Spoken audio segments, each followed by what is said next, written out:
It's hard to believe he started his career painting velvet Elvises and selling along the freeway. I don't even know why I said that, but the next gentleman who's here is going to be a much better comedian than I attempt to be. Joe Strupek is next on our list.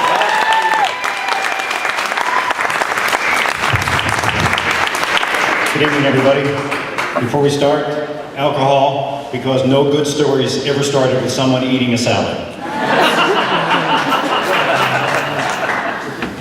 I look out across this room and I see this crowd and I am just amazed.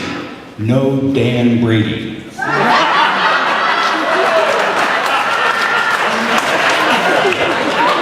I mean, seriously, folks, when I moved to this town about 8 years ago, the first few places I went to, and everywhere I went, there was Dan Brady. A meeting, a neighborhood get-together at a restaurant, and then one day I figured it out. I was in a hotel meeting room, and I went to the back of the room, and they had this little sign, and it said, by order of the fire marshal, maximum capacity 175, over 10 people requires Dan Brady. So here we are tonight. As Todd mentioned, I was here last year, and it's hard to believe that an entire year has gone by. 2012 was one hell of a year, we know that. I mean, you think about it, the embellishments, the personal attacks, the backstabbing. The election? No, my daughter turned 16. This week you hear everything about sequestration. I've been sequestered at my house. That means she takes my money and doesn't talk to me at dinner. I put a tux on this year. I had to go to a formal event, and I kind of flashed back to my wedding. But the only difference was, instead of my mother-in-law, it was my daughter whispering in my wife's ear, "You could do better than that." And I understand. 16 years old, it's a rough time in a young woman's life. There's a lot of emotional and physical changes. And I have the privilege. Last year, my wife and I, both of us turned 50. And so my wife right now has some of those emotional and physical challenges also. And I remember this from growing up in my house as a child. I had this experience, and I remember just the horrible mood swings followed by the uncontrolled sobbing. And so one day, when I finally got my dad to stop crying, I asked him, I said, "What is this?" And he said, "Your mother's going through the change." So I grow up in a generation where nobody really says what anything is. And nobody really talked to you about the hard topics. Because, seriously, I'm 50 years old, and as I stand here tonight, my parents have never talked to me about sex. I learned about the birds and the bees from a very special episode of Happy Days.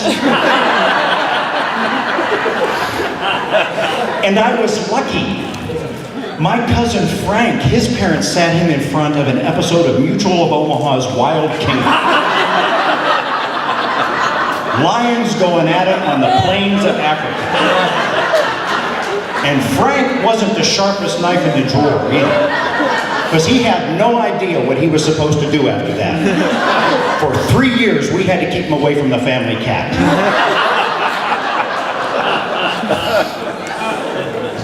And so, but today, we call it what it is. It's menopause. And guys, let me tell you what that means. If you are thinking of saying anything except yes or I'm sorry, men, oh, pause. Love means never having to say you're sorry. Menopause means saying it until your goddamn eyes bleed.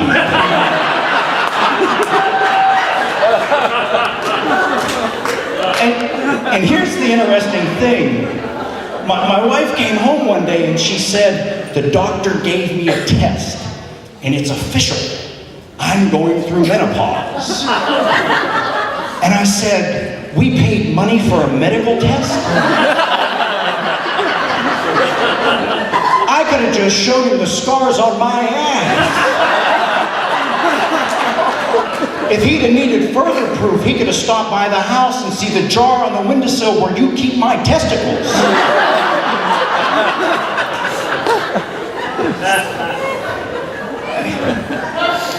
I mean, you know, you think about that, but no, seriously, you know, and I understand, you know, it's a hard time for women, but you know, men, you know, we go through some of the same things. We do. We go through some of the same things. I mean, I turned 50, and you know, men, we have the same problems. You know, we reach a certain age, and we like to think, yes, we're still attractive. You know, yes, we still turn a few heads.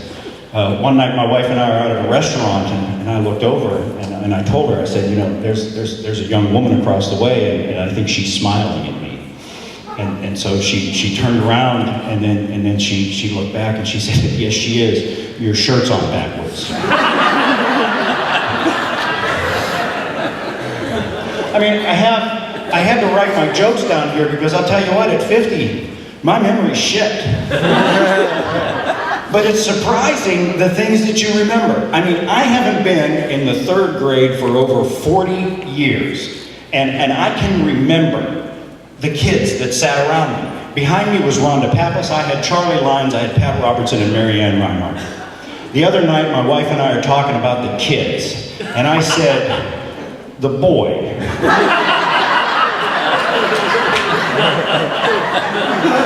The oldest one. His name starts with a J, doesn't it? And you know, and I mentioned this last year. People, they want to say because of science and medical technology that aging has improved, and that, you know, 50 is the new 30. Yeah, that's bullshit too. Because I'll tell you what, at 30, sex was anytime, any place. At 50, any at all. I mean, you know, I went to the doctor at 30, and he said, your blood pressure's 10 points too high, your cholesterol is 20 points too high, and you're 25 pounds overweight. And his advice for me at 30 was, just lay off the french fries a little bit and park further away from the door at work. At 50, I went to the doctor, and I had the same exact numbers. And he said to me, you're gonna die. Maybe before you leave here. I'd appreciate it if you paid your bill on the way out. Fat ass. At 30, I'm coming home at 2 o'clock in the morning and going to bed, and I'm getting up at 6 a.m. At 50, by 2 a.m., I've been in bed for 4 hours, and I've got up and I've peed twice.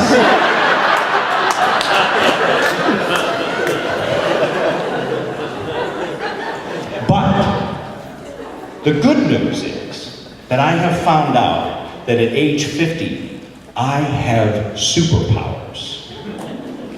I am invisible. But it only occurs in public restrooms.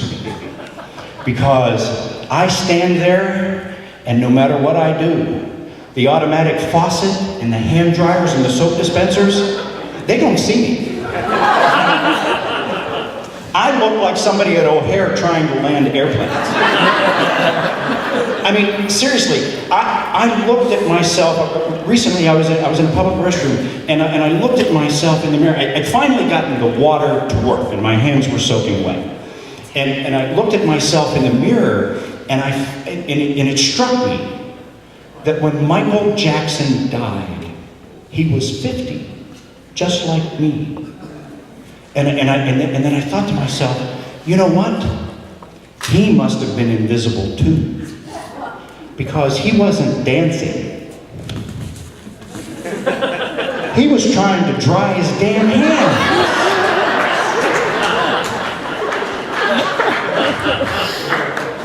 I leave you with a story my grandfather told me. And he related this to his life, and a couple, Henry and Harriet, had been married for 60 years and bickered a little bit, as couples would do through their lives. And one day Harriet passed, and she went on to heaven, and she's at the pearly gates, and St. Peter was there, and he says, "Harriet, I'd like to welcome you, but we have a test before you get in. You have to spell a word." She says, "Oh, I wasn't a very good speller." And he says, "No, we'll be fine." He says, "The word is love." And she says, "Well, L-O-V-E." He said, "Harriet, that's great. Come on in. By the way, I need you to help me out here. I have to go to the bathroom. We go to the bathroom in heaven. I'd like you to watch the gate." And she says, but I just got here." I said, "No, it's very easy. I just showed you what to do." So she turns, the first person that shows up is Henry. And she says, "Henry, what are you doing here?" And he says, "Well, I was just so sad. 60 years I spent with you, and you were gone, and I just didn't know what to do." She said, "Well, Henry, I'm sorry, but there's just one thing you have to do before you get in, and you have to spell a word." And he said, "Well, what is that?" She said, "Czechoslovakia." Well, thank you very much.